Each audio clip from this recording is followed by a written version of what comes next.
Grabe. Dalawa talaga yung prutas na kinain ni Ashley Perena galing sa puno ng buhay na yan? Oo, Lyra. At dahil dito ay narating niya ang Dalung Deva. Dalung Deva? Nito ko lang din ito napagalaman. Isa itong lugar sa pagitan ng Devas at ng pinakamataas na langit kung saan pinagdadalisay ang iftre ng mga yumaong batala at bataluman na nakagawa ng mga kasalanan sa Encantadia. Kung sila ay karapat-dapat, magtutungo ang kanilang ifre sa pinakamataas na langit. Parang purgatorio.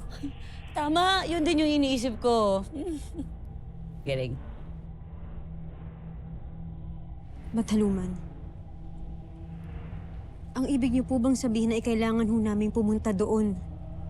At tanungin mismo ang mga bathala kung paano wawasakin itong itim na brilyante? Tama ka, Tera. Ngunit, isa lamang sa inyo ang makipagsapalaran matungo doon dahil masdan ninyo. Dalawa na lamang ang natitirang hinog na bunga ng puno ng buhay.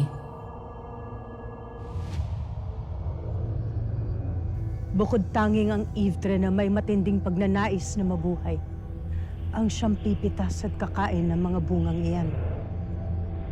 At iyon ay walang iba kung hindi ikaw, Gaia.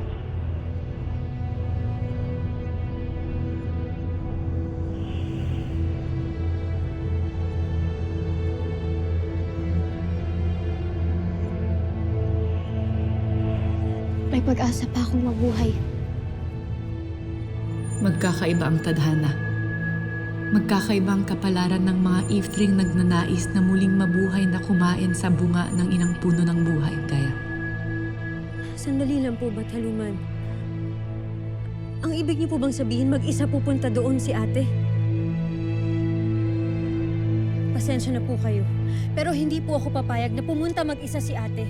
Kailangan ko siyang samahan. Kailangan ko siyang protektahan. Ako din! Hindi ako papayag na silang dalawa lang ang pupunta doon. Kasama ako sa inyo sa Dalung Deva na yan. Sumama ka kaya, Mata? Dagdag protection din yun sa atin. Diba? Sorry, Bataluman ka na pala. Sumama na kayo sa amin, Bataluman. Tulad ng sinabi ko, ito ay inyong pakikipagsapalaran. Ang pagpili ay nasa inyong mga kamay. Ang mungkahi ko'y hanapin ninyo ang sagot kung paano kayo magiging isa sa puso, isip at diwa kung nais ninyong sama-samang magpunta sa Dalung Deva.